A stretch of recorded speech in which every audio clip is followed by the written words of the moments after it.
What's going on, my beautiful people? This is your certified life and relationship coach, Coach Court. In today's video, we're going to talk about whether or not the anxious, preoccupied person can have a healthy relationship. Trevor, I see you in here. Man. Yeah, you made it. This is the reason that I did this night session, because I did an earlier session today, and not a lot of people made it. But I understand, because it was, mid Wednesday, not a lot of people around. But I want to make sure that I followed that up with some type of kind of reward for people who are following me, the subscribers. You guys, I appreciate you. I love all of you guys. I really do appreciate how you've helped me push this channel to almost 6,000 subscribers, which is crazy. I checked the YouTube analytics. And the analytics told me, hey, you need to be doing night sessions for people in the US. You're focusing too much on people overseas. You're focusing on people in the UK and France and South Africa. You need to be focusing on people here in the US. And I said, okay, you know what, analytics, I'm going to listen to you, because, I really do appreciate everybody that shows me support, shows me love. I love all you guys. So let's get to it. And I'm going to go ahead and I'm going to do my best kind of like memorization of what I talked about earlier.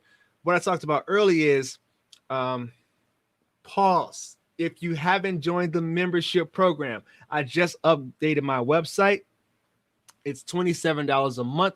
You'll get one-on-one coaching with me for 20 minutes, where we can just kind of do little oil changes in your life, and where you need to go towards, like, as far as helping you become a more secured person. It's something that I really love to help people do. I'm also creating a course, and I'm also putting everything that I've learned personally to become a more secure person into this course. I promise you it will be of a tremendous value, and it will also be like, kind of like my life's work, if I'm being honest.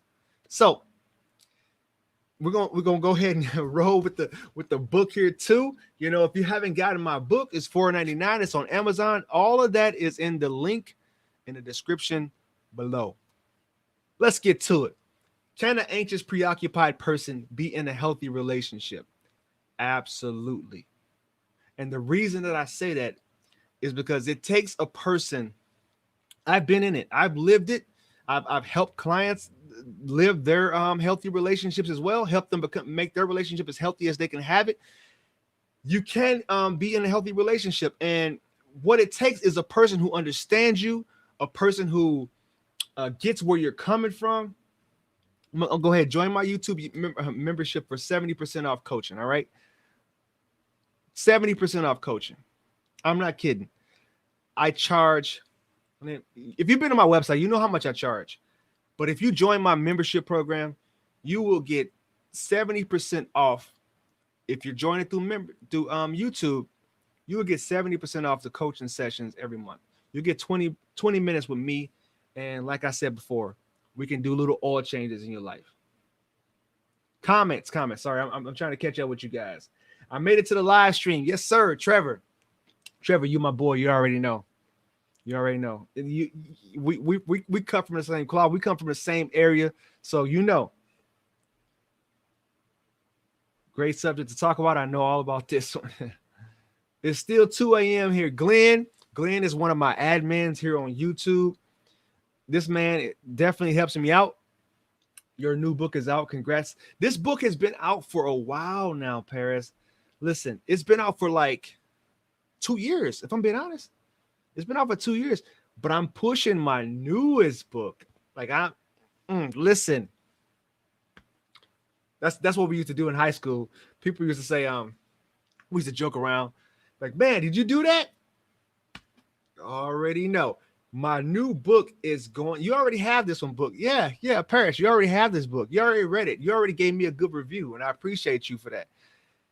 But the new book is going to be the one. The course that I'm coming out with, how to heal yourself, how to become less anxious, how to become a more secure attacher. That's the course that I'm working on right now, and I'm going to be pushing for you guys. But let's get back to the topic at hand. Can you be in a secure relationship? Can you have a healthy relationship? Is what I mean to say. Yes, you can.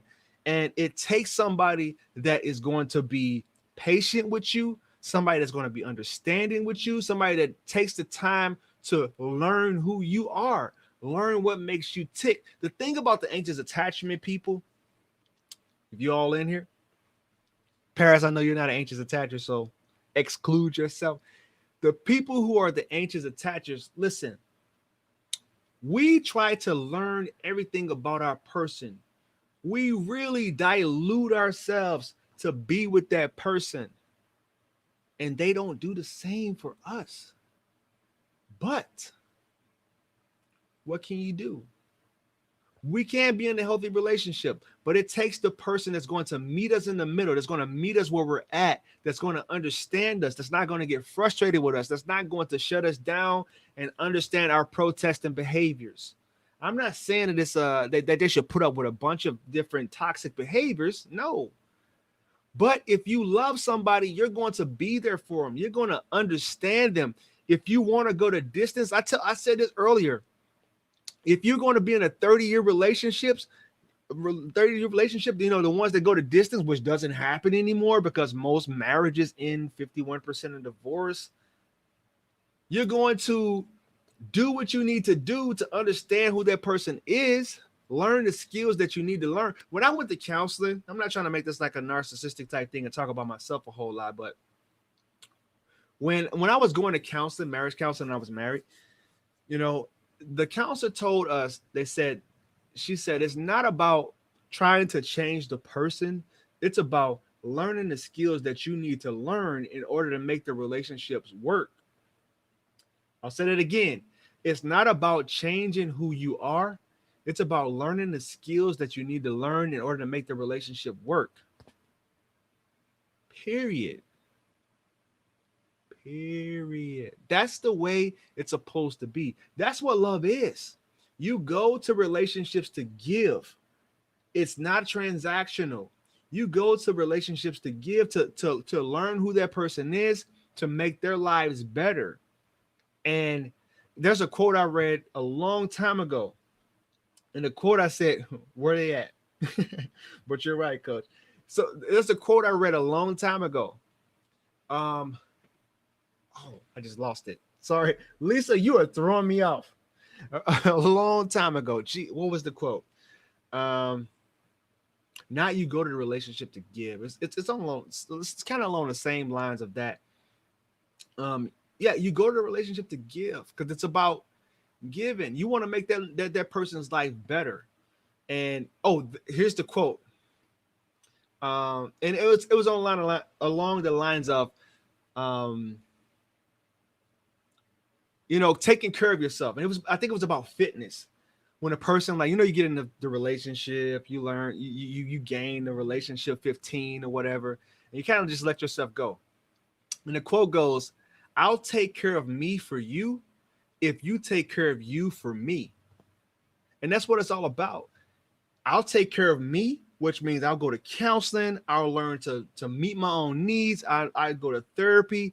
I'll do whatever I have to do if you take care of you for me. Because that's what it is. We go to relationships to give. It's 50-50. But so many people don't do it. So many people struggle to do that because we're lazy. If I'm being honest, in this realm of social media, dating apps, people swiping left and right, they just don't want to take the time to improve themselves. They feel like there's somebody else out there better for them. So they don't take the time. Like, why? Why bother? Why would I sit here and take therapy every week when I can just cut this person off and go to the next guy or the next girl? That's not the way it's supposed to be. So if you guys are just coming in here, I'm talking about, can an anxious, preoccupied person be in a healthy relationship? Absolutely. If they meet the person that is honestly, it's going to take a secure person. It's going to take a secure person that's going to be able to meet them in the middle and understand where they're coming from. Because when you're in a relationship, if you're in a relationship that like is very open, you've talked about histories, you've talked about what you've been through, your traumas, the things that make you tick, your triggers. And if you meet a person that's going to, be able to help meet you in the middle, help you out with the things that you struggle with, that's almost like striking gold these days, because people don't want to deal with that. They'll go on 2 dates with you, maybe three. They may hook up with you, but then they're like, skedaddle, we're on to the next one. And that's actually pretty sad. That is a sad reality. There won't be relations. I'm calling this, all right? You guys remember this date. What's today? August 18th, 2021. Relationships won't be the same anymore, because there are so many people that just move directly on to the next person, and they don't sit in the storm with the person that they're with. It's actually quite sad. And I know they're going to, hide behind the mask of like self-love and doing me and doing what's best for me, protecting my energy. But guess what? That is superficial and it's garbage. You think that your grandparents and your parents had these long-lasting relationships by, darting out the door at the first sign of problems and self-loving? No. Self-loving is saying, baby, I understand you. I know where you're coming from. I know your history. I know your cousins, your brothers, your uncles, your sisters, your mother. I'm going to stand with you in this storm, and we're going to weather this storm. Listen, I actually have a marriage crush, all right? One of my good friends back from St. Louis, I'm going to put them on blast right now, all right? I'm going to put them on blast right now. I'm going to look it up. I can't think of his name right now. I'm drawing a blank. I know his name, but his wife, they're like a power couple, all right? And I'm sending them, they got YouTube channels. I'm sending them your way. So his name's Patrick, all right? His name's Patrick. His wife name is Rainey Howard. They're here on YouTube. Go check them out. They are a power couple, all right? When I was married, we actually we went to Chicago one time, and we ended up bumping into them in Chicago. I'm from Wisconsin, they from St. Louis, and we ended up meeting up in the middle. And I was like, Pat, what you doing up here? Like, oh, what's up, Court? And then we ended up, chopping it up. We met at like the Nike store. But anyway, they are running it. It's called the Rainey Empire right now. It's like the Rainey Enterprises is what it's called. They're running it. Like, I'm not gonna lie to you. I'm envious of that bond and that connection that they have, because they have stood in the storm. They are doing amazing. They are a power couple. And I'm like, wow, there's not a lot of people out there that's like this anymore. There's not a lot of couples that are able to be able to stand in the storm and do this anymore. It's actually quite sad. But he's an accountant. She's a relationship coach, and she's doing her thing. Like, literally, Rainey Howard, look it up. Enterprises, they're doing her thing. She's writing books. She's got endorsement deals. She's doing her thing. She's all over the place, and he is there to support her. You don't think they have issues? You don't think they never had issues? You'd be a fool to believe that they never had issues. Like straight up. They just don't make them like that anymore. They're cut from a whole different cloth. All right, we're going into the questions here. Ryan, of course we're going to get into attachment styles, because that's what I do. That's my wheelhouse. Lisa, I appreciate you. Paris 100. If it also helps if the other partner wasn't anxious before, because they understand it can be more patient. Absolutely. Trevor, we talked about this. We've had discussions about this. You understand where they're coming from. You understand their struggles, but so many people don't want to understand. All right. Should I skip? Nope. I'm gonna say it. So many people don't want to understand. And when it's a man that struggles with anxious preoccupation, when it's a man that struggles with, getting a little insecure, getting a little needy and clingy, women don't want to deal with that. And it's like, wow, we deal with it all the time, and we're able to like give you a little bit of grace, but they don't want to do that. They rather just say, yep, peace. You're not masculine. And I get it. No, this is what I teach. This is what I coach. I understand it. This is what I coach. Women don't want to have to be your dad, your mommy. They don't want to have to deal with your insecurities and pet you on your head and say, hey, you're such a handsome gentleman. They don't want to have to deal with that. But for the people who understand what we went through and understand, if you actually buried yourself in attachment style theory, if you actually understood where it came from, and don't take it personal, don't take it as like, hey, we're coming at you about this. This is all about what we've been through, how we've been programmed throughout life, throughout early adolescence and childhood. That's what it's all about. It's not about you. Question: do FAs experience the same amount of grief from a breakup like anxious attachment styles? Do given that they have anxious tendencies? I've worked with a lot of fearful avoiders, or people who said that they identify themselves as fearful avoiders, and yes, they do. Fearful avoiders have the most like internal turmoil than I think out of all of the other attachment styles, because they're constantly like here or there. They're constantly like, what do I do? Do I reach out? Do I not reach out? No, I'm not going to get rejected. No, I'm not going to be vulnerable. Wait a minute. If I actually worked with somebody the other day, the person didn't reach out. The person didn't want to reach out, but they sent like a little slide message over Twitter. They tweeted something. They didn't want to reach out. They felt rejected, so they sent a little dig on Twitter, and the person was confused, like, why didn't they reach out to me, but they're sending a little dig on Twitter? Like, oh, that's because they're fearful of avoidant, and they were scared to be rejected. Little subliminal messages that they send over social media instead of trying to come at you directly, be vulnerable, because they fear rejection. Remember, that's their core wounds: fear and rejection, fear of being vulnerable. They have all the core wounds of the dismissive and the fearful and the anxious preoccupied. Let's not forget that. Lisa, they think therapy is weak. Nothing is wrong with them. No, therapy is not weak. It's actually strength. When I first got into this line of work, this influencer world, whatever you want to call it, whatever you guys want to call me,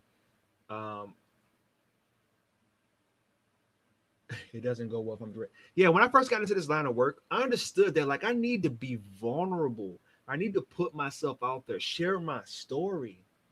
Otherwise, I'm like one of any of these other YouTubers that are just kind of like, yeah, you need to do this, you need to do that. No, I'm going to tell you who I am and where I came from, what my story is. This is nice plug for this. But check out my book on Amazon, link in the description below, Fruitful Seeds. Also, you can get the Audible book for free. Sign up for Audible. You get the 30-minute narrated by me, yours truly, for free. When I first got into the realm of influencing and life coaching, relationship coaching, I'm like, you know what? They need to know who I am, where I came from, what's my story. It's so many people on here that are so phony on social media. I'm just going to be real. Like, these are my wounds. I'm laying them out bare for you so you can see who I am. And if you choose to follow me and understand that, hey, I have this different amount of skill sets that I can bring to your life and help enrich your life, bring value to your life, then cool. If not, there are a lot of other YouTube channels. Peace. What's up, Corey? Nice to see you. Happy Wednesday. Happy hump day. All right, I had to leave my avoiding alone. She never respect my boundaries after I communicated that I wouldn't tolerate the hot and cold spells. How long you been in no contact? Yeah, it's tough. It takes a really strong person to be able to deal with a love avoidant.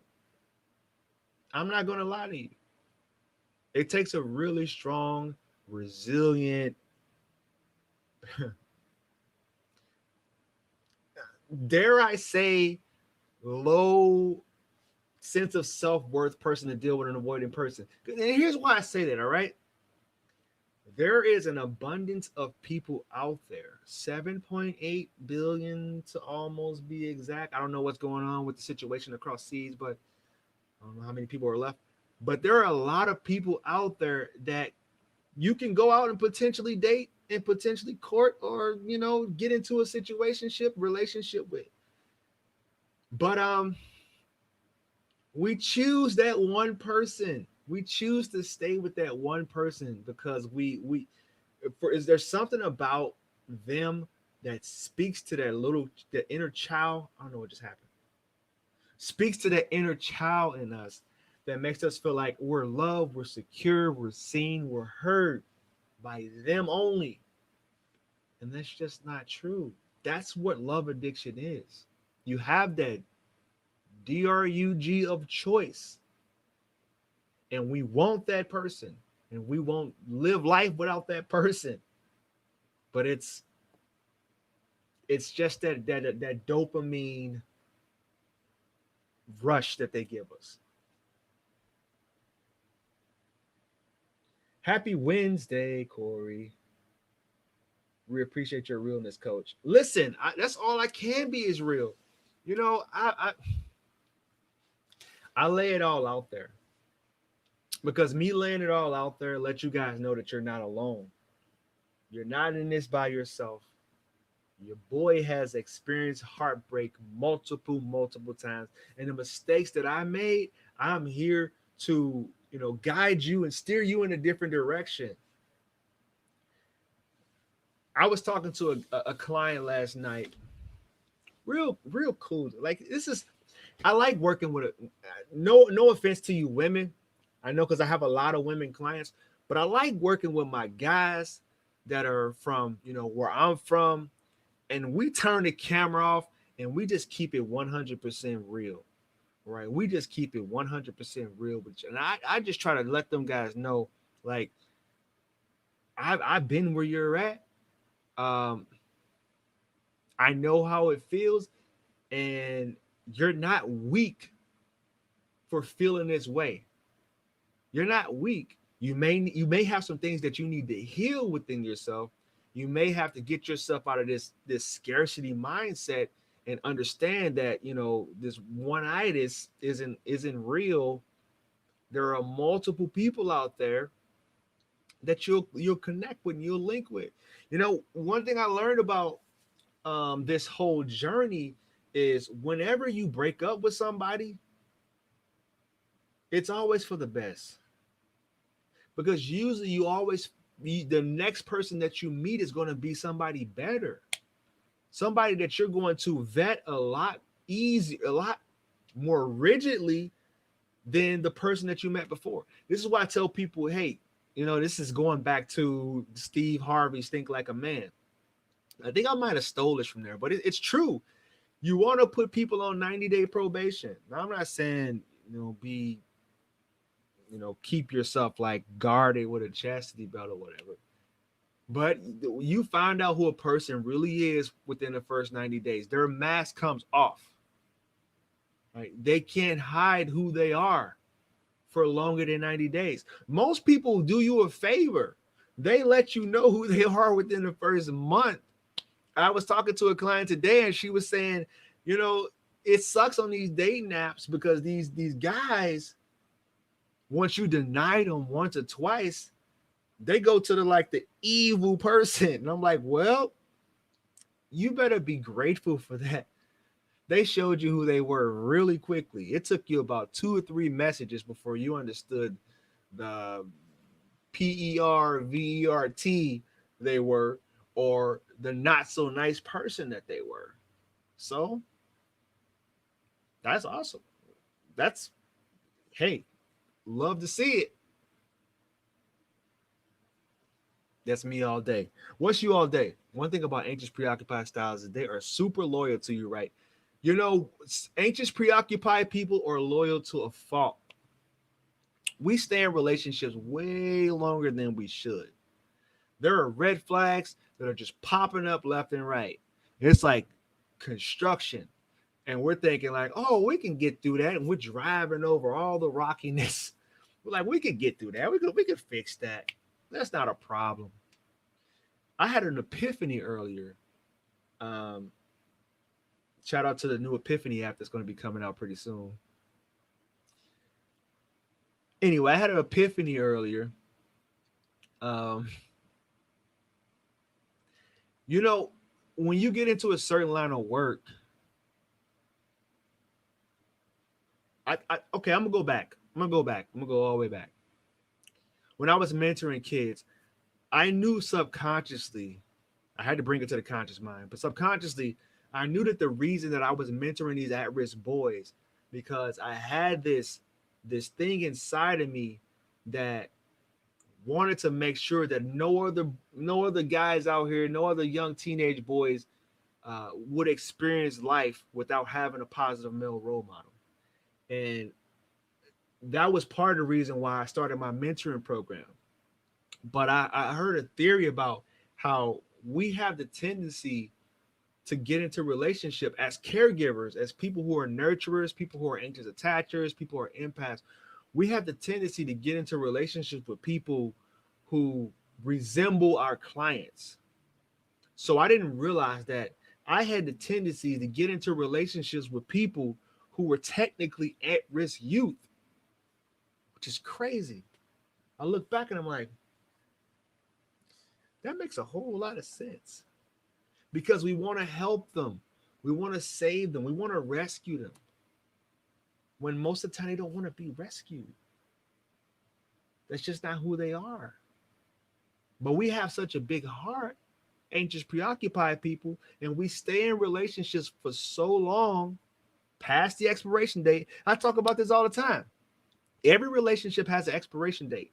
Go to the refrigerator and take a big chug out of a gallon of milk that's been in there for over a month and see which one will make you sicker quicker, the milk or your relationship. Chances are you've already been sick from your relationship. You've already had unhealthy tendencies, been miserable, not happy around that person. The milk will just make you throw up faster.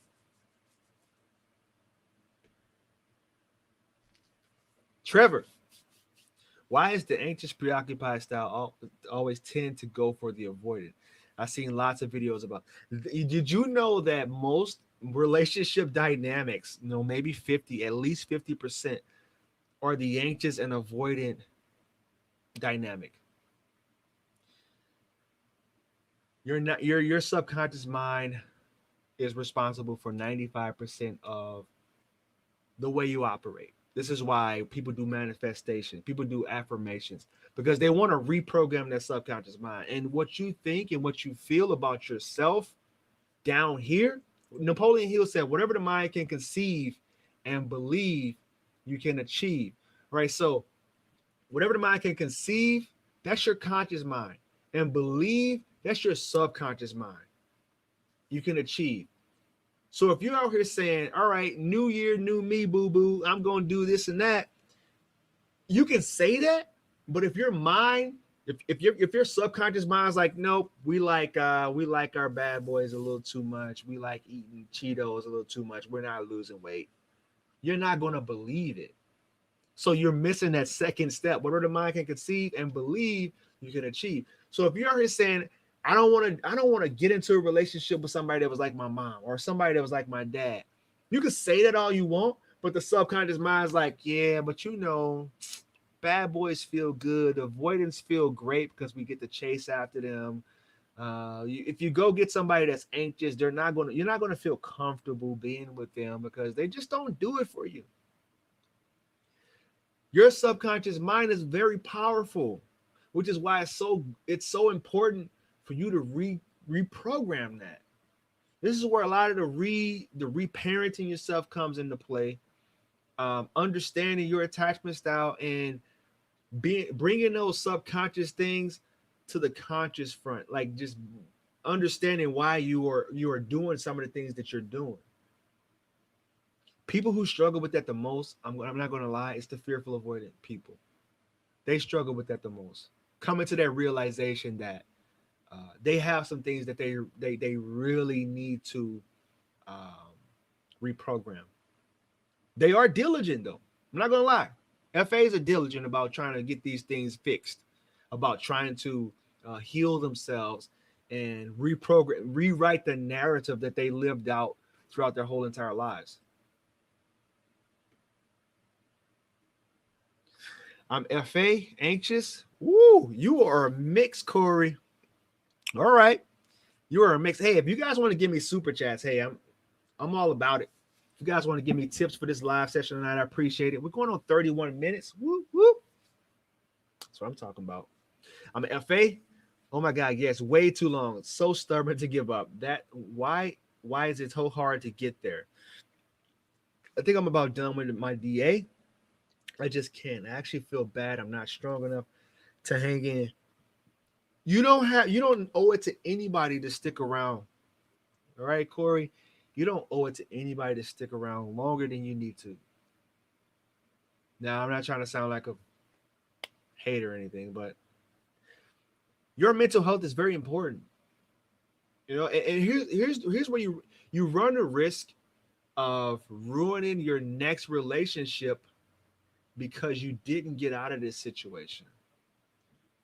It's just like being in a relationship with a narcissist. Being in a relationship with a narcissist, they can absolutely break you and make you not be able to feel comfortable enough going into another relationship. Or either you end up picking up some of those tendencies, some of those survival skills that you had to pick up while you were in a relationship with them, and go into the next relationship and absolutely ruin it and make it so unhealthy. So I don't advise you to stick around in something that is not healthy. All right.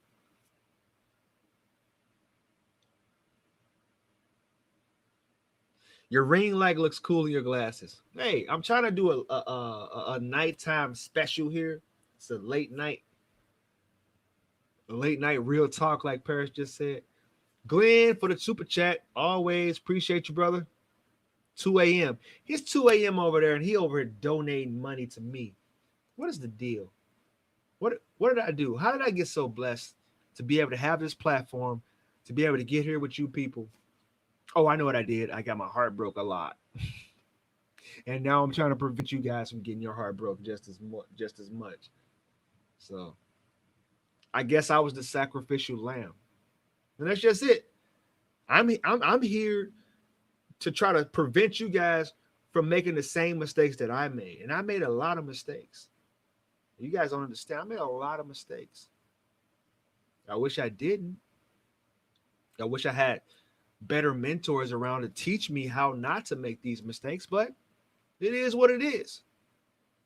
This is why, you got the Steve Harveys and you got the Trent Sheltons. You got all those people here telling their stories because they've been there. They've been broken. Tony Robbins, broken. He's multiple marriages. So, hey, I just get in where I fit in. Thank you. That's where I'm at. I'm so on the brink of my mental health taking a dive, but I'm not in a place where I'm willing to go down that road of losing myself again. And when you lose, we all lose ourselves just a little bit. As anxious preoccupied, a lot of it.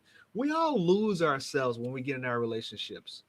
We want to be like, we want to eat the same foods. We want to do anything that's going to bring a camaraderie between us two and an enmeshment between us two.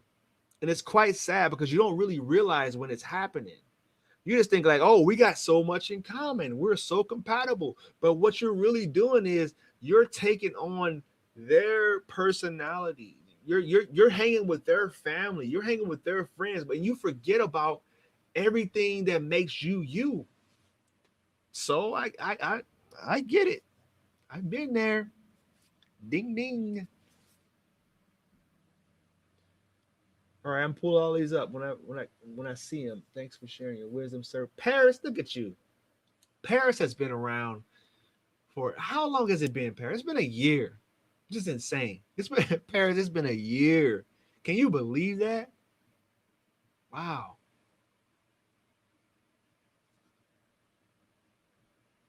Yeah, learn from my experience. Don't make the same mistakes I made.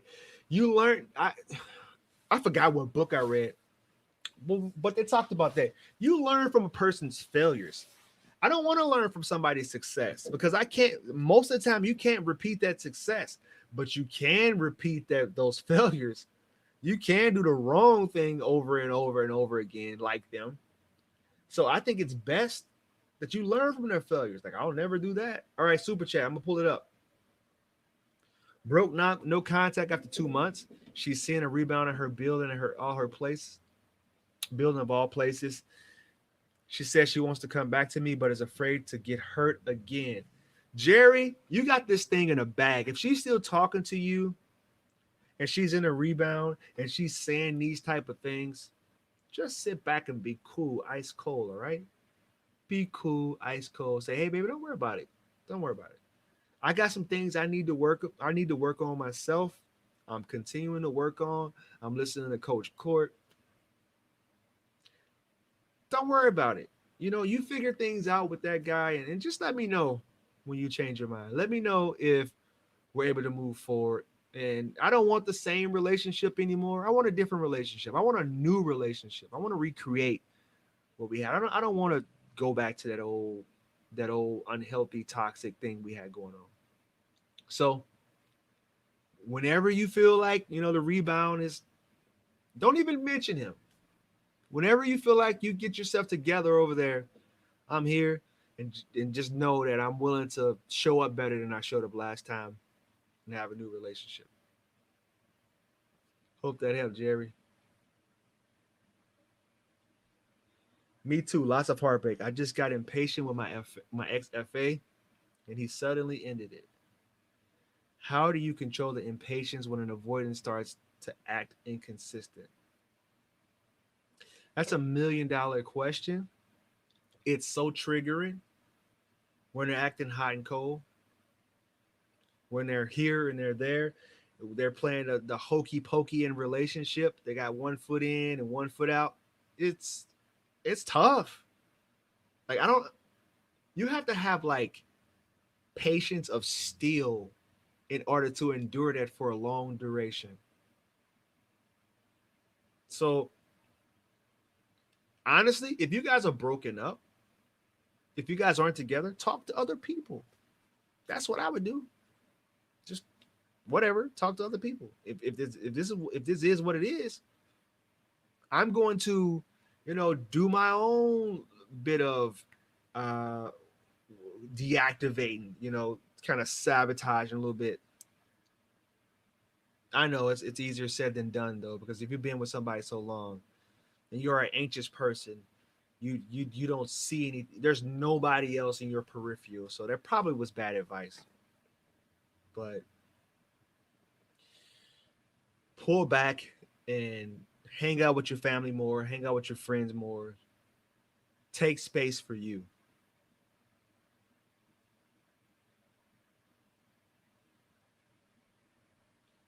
Lisa, I'm trying.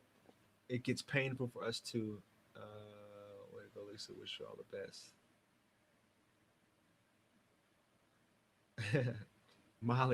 Molly's readings. I have all the answers and could not figure it out either. I was so patient most of the relationship. Broken up about 3 weeks. Woo! I'm clapping for you and I'm praying for you for no contact. Keep it up. It's hard. Dang near impossible to keep that no contact going. Especially when you get lonely. It's Wednesday night. You don't know what to do. You pop on YouTube and see a little live session going. You're like, man, this may help me delay my no contact for another couple 10 minutes. But it's still tough. I talk about this all the time. I was just talking about this in a coaching session early today. The death of love is almost worse than actual death.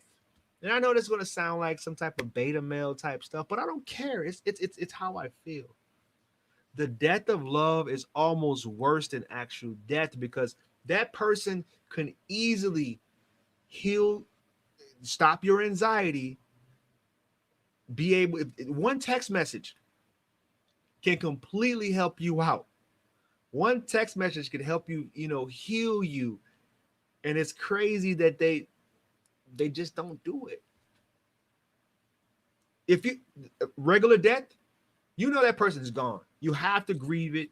You have to come to terms with what went down. You have to come to terms with the last conversation that you had with that person. People are going to tell you, oh, they loved you. You're like, yeah, I know.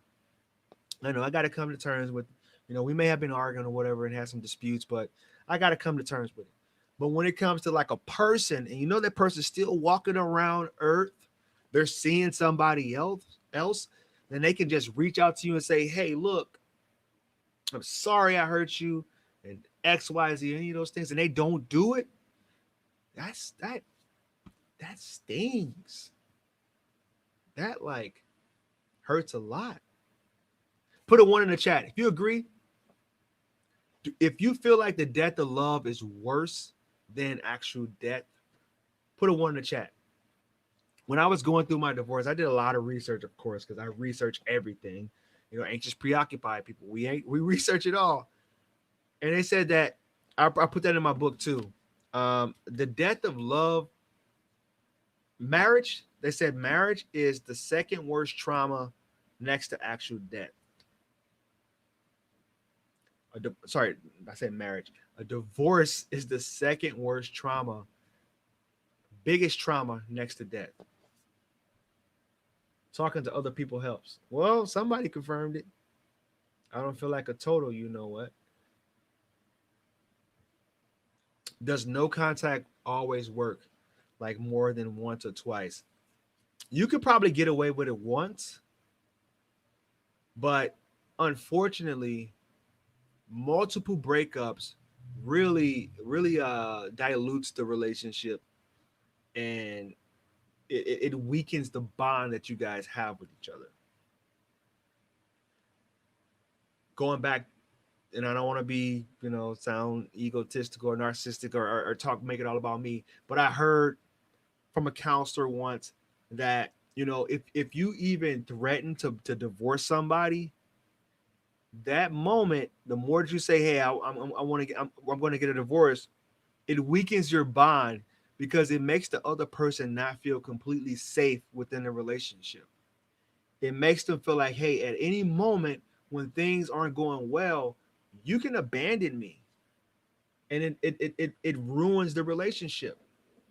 So if somebody was to ever say, hey, I don't think this is working out, and you break up with somebody, after a while, it's almost like peeling a Band-Aid off. And every time you try to put that Band-Aid back on, it's just not going to have the same stick to it, So no contact may work once. You may get away with it twice, depending on the person. If the person is like a fearful avoidant and they just don't know where they want to be and they're all over the place, then maybe. But it doesn't work all the time. In different situations too. Like if a person was saying that, hey, you were neglecting them, they didn't feel appreciated, they didn't feel important, and you go into no contact with that person, you're just going to confirm exactly what they were thinking. But if it was a whole different situation where you guys blew up at each other, it might have been like a toxic blow up, or like an angry outburst where you guys just broke up at the spur of the moment. Then going no contact could make them rethink things and think about, all right, well, maybe I overreacted. Maybe I shouldn't have been that hasty with the things that I did or things that I said. So lost my father at 14, lost my beautiful grandmother in my 30s. I'm now 49, and this relationship with the FA by far is the most painful experience of my life. Wow. Sorry to hear that, Ryan. Yeah, like I said earlier, the death of love is almost worse than actual death. You just confirmed it. It stings because that person is still walking around. They're still probably loving life and living life. And there's nothing you can say or you can do about it. Because when they're done, they're done. And unfortunately, when it comes to women in particular, I don't care the attachment style, when they're done, they're done. When they have lost those feelings for you and they've lost that love for you, they're done.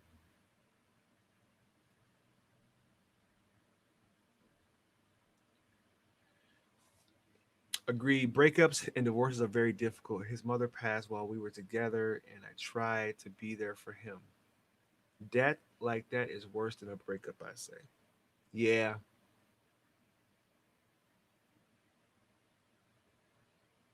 losing a mom is terrible.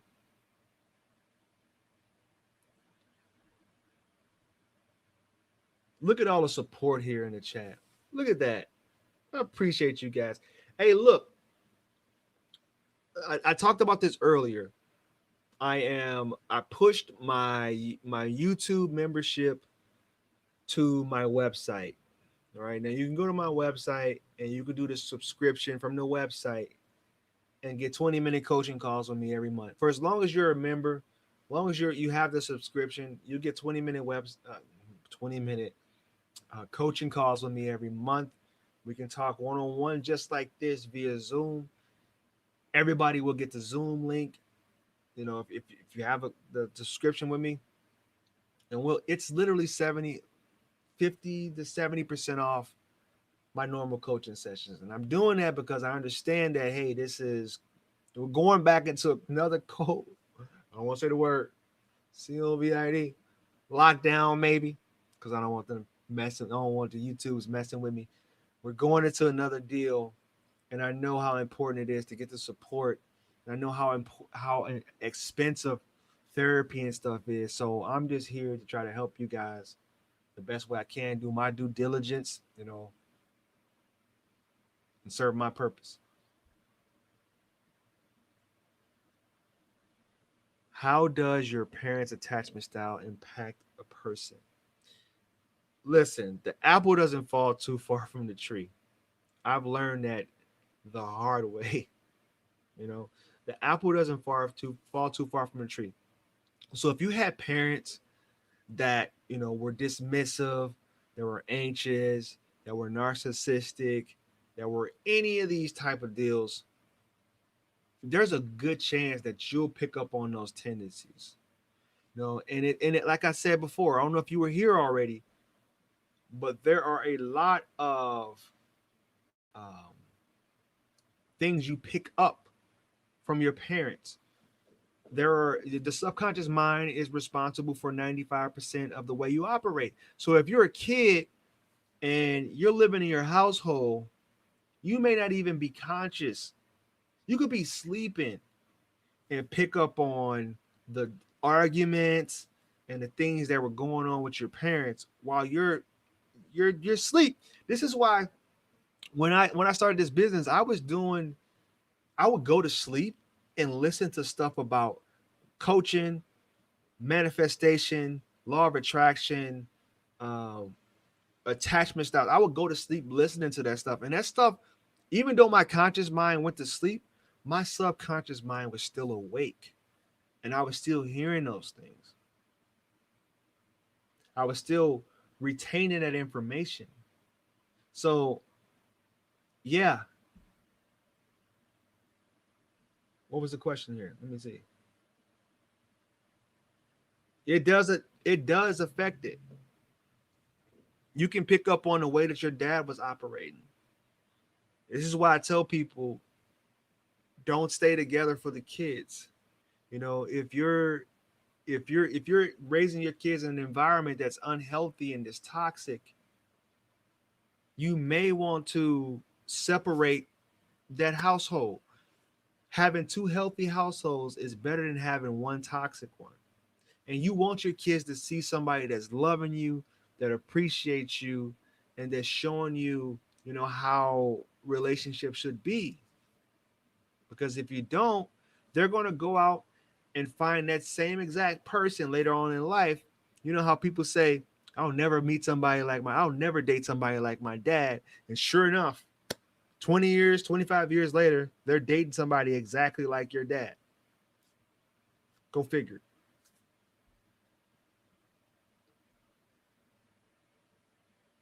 I'm here, Julia. What's the question?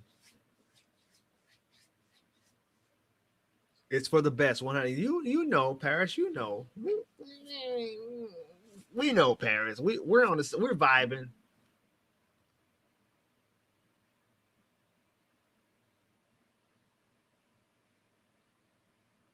We're vibing. Julia, I'm here. You got me.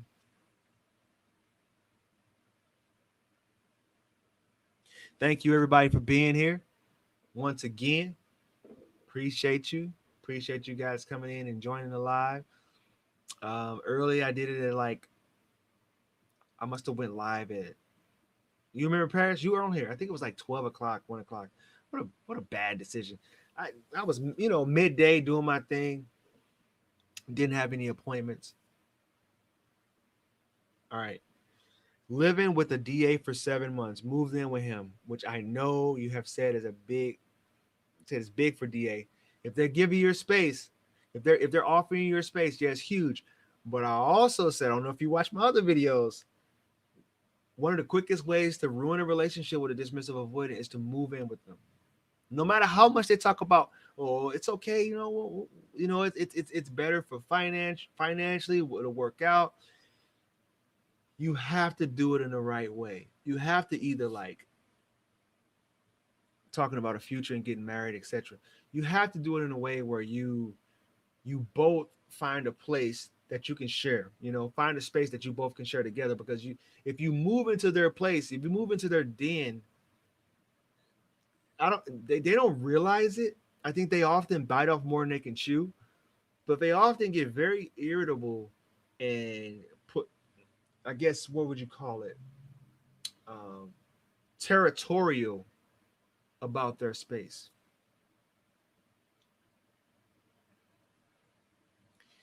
He's a 35-year-old single man who never felt right with anyone before. He dropped me off at the airport for a business trip.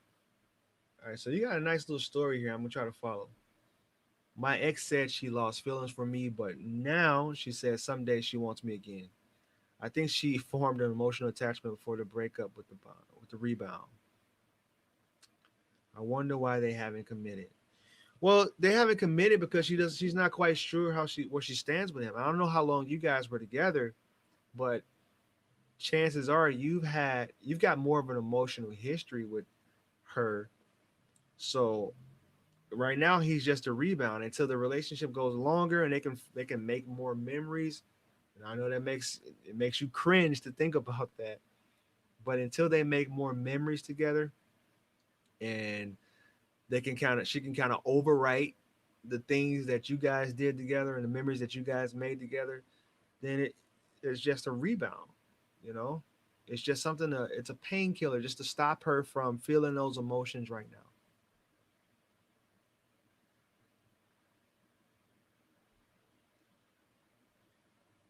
I'm trying to follow this story. Hey, Julia, if you want to book a session with me, feel free to do that. It's really a lot to read here. I don't want to be disrespectful or rude to the other people in here.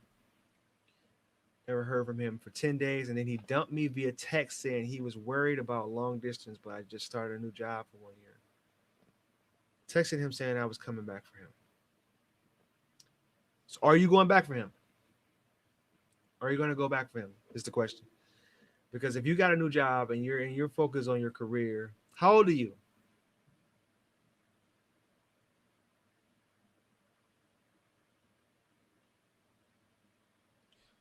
All All right, my FA has 2 children with 13 and 15, and both have told her that they will never accept her having a new partner. She's been separated for 2.5 years, and she just accepts that fact. Isn't that unhealthy? Well, it is. Anytime you let your kids dictate your life, there's an unhealthy enmeshment going on there. So he's 35, you're 26, Julia. Um, there definitely sounds like there might be some insecurities going on within him. Like maybe he's insecure about you being there and him being where he's at and not able to be with you, as much as he wants to be. Yeah, if you want to book a session with me, Julia, that would be ideal. I'll put my website here.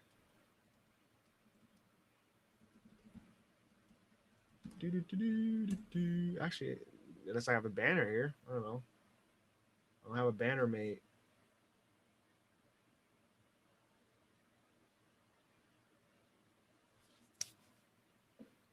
All right, we're coming up on the hour mark here. Anybody have any more questions? Any more questions, concerns? I will gladly oblige.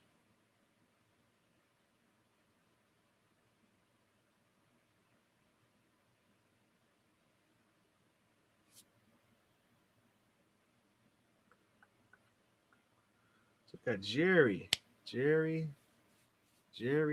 Lata. Is that how you say your name, Lata? Dude, I always loved that name, Lata. It's such a cool name. It's like cool to say. It's like just rolls off your tongue. I worked with a couple Latas in my life, so.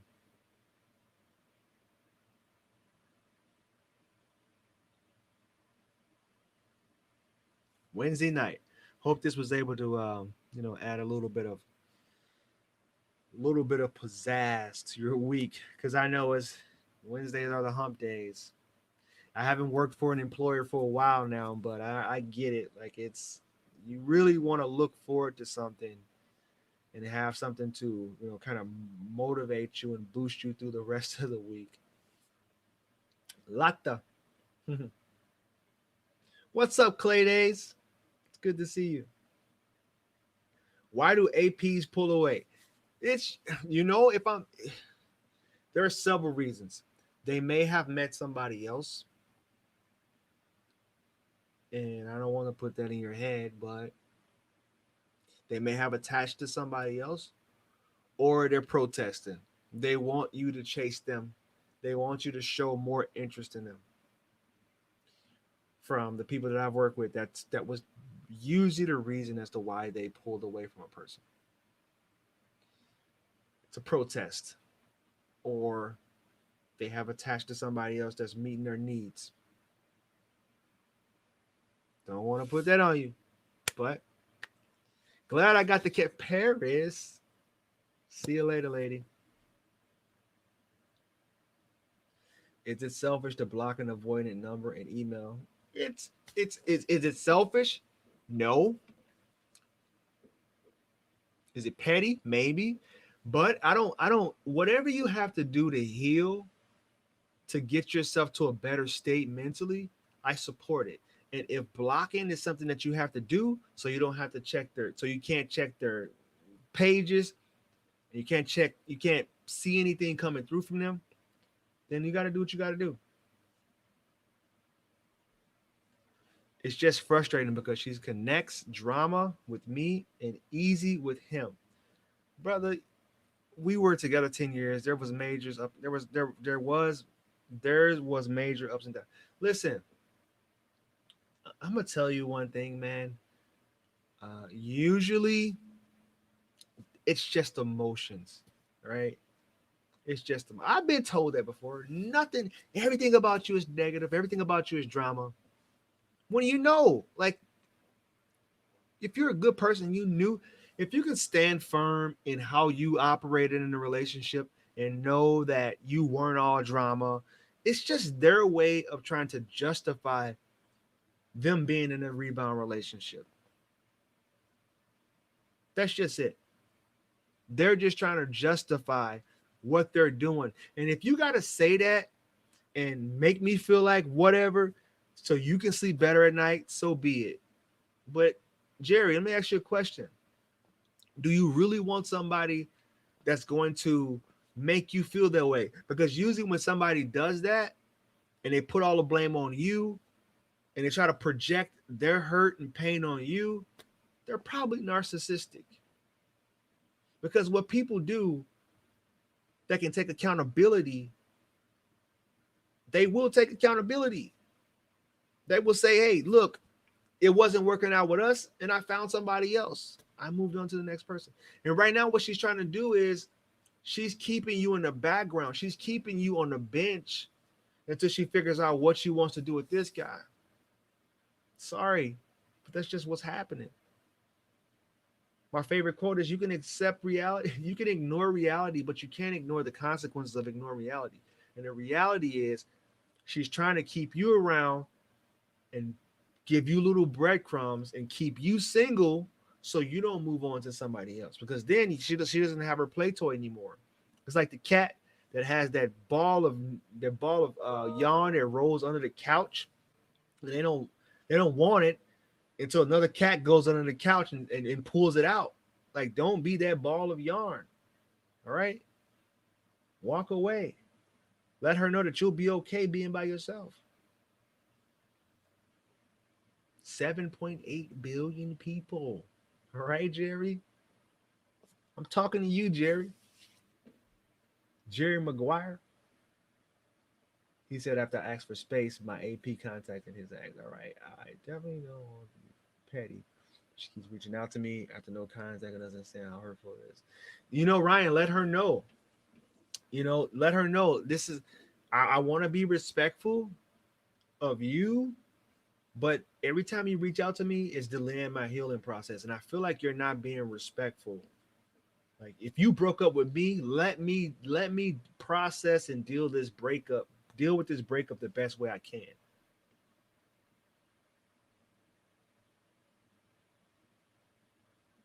Julia booked a session. She is a woman of action. You really gonna make me wake up at 8:30? All right. I'll see you tomorrow.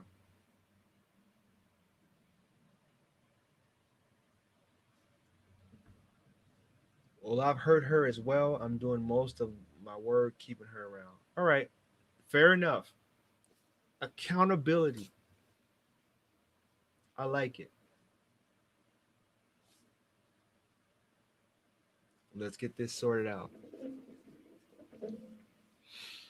All right, we're past the hour mark. Crazy. I can spend every Wednesday night like this. This is kind of nice hanging out with you guys.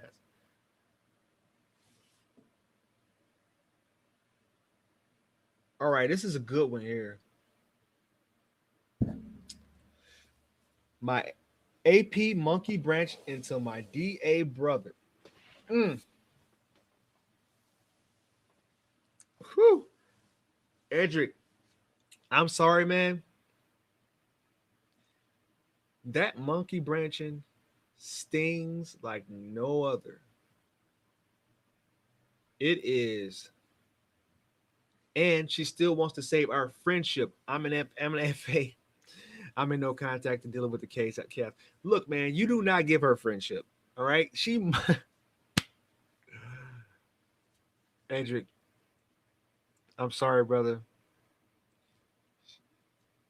That instantly disqualifies her from being friends with you. Basically, you're telling me you don't want to be friends with me. You want my brother? That is one of the most disrespectful. I just said this not too long ago. There's 7.8 billion people in this world, and you monkey branched to my brother.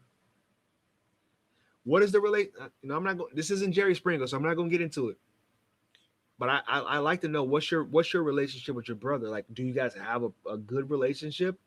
I mean, can you look at him in the eyes and say, what are you doing? Like, why? It won't last long anyway. Edric, mark my words. Come back later on my YouTube channel. Comment on any videos. Send me an email. Whatever. Just know it won't last. Monkey branching never lasts for one, never lasts for one, but for two, is your brother. I mean, there's going to be some really awkward Christmas dinners and Thanksgivings. It's not going to be anything healthy. So, not concerned about that. Jerry Bookman, I'm here. I ain't going nowhere. I appreciate you.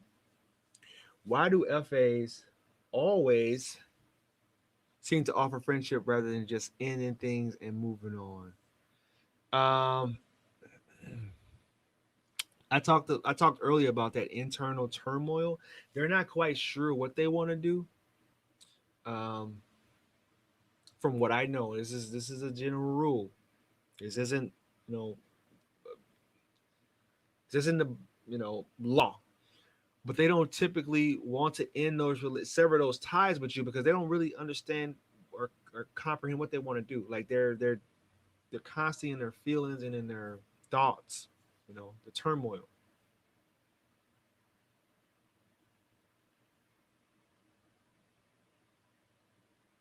Ambivalence is the word.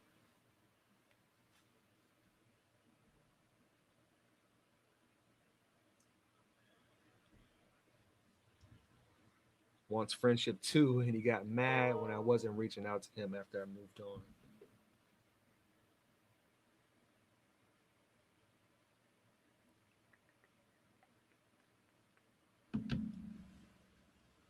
It's almost like a guilt trip. All right, we're still going here. We're still going strong. Just be friends so you can move on and heal and meet other people. I mean, you could be friends. You could be friends with them. You don't have to like sit there and stay in a stuck in a frozen state. You could be friends with them. You just don't have to text. You can redefine your relationship, and that's usually what you have to do after breakups anyway. You have to redefine what this is. I don't care if it's attachment style related or not. You usually have to redefine what friendship is going to look like for you guys. You don't have to like text them good morning every day or send them the same memes that you were sending them when you were with them, but you can redefine it.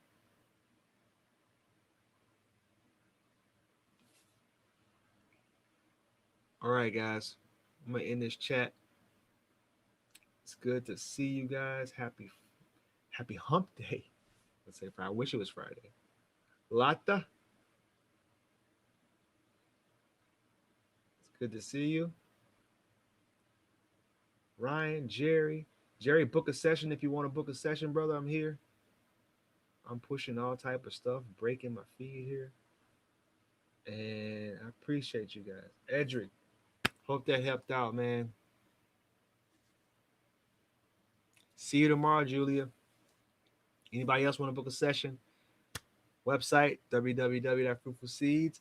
If you want a 20-minute one-on-one coaching session with me, you can go to my website. Um, I think it's $37. You get a one-on-one coaching session with me. That's 50% off my normal half-hour rate, and you know we can do our thing. We can figure out where we need to get you the results that you want in life, which is happiness, healthiness, and healthy relationships, healthy mental attitude. Namaste. God bless you guys. Love you.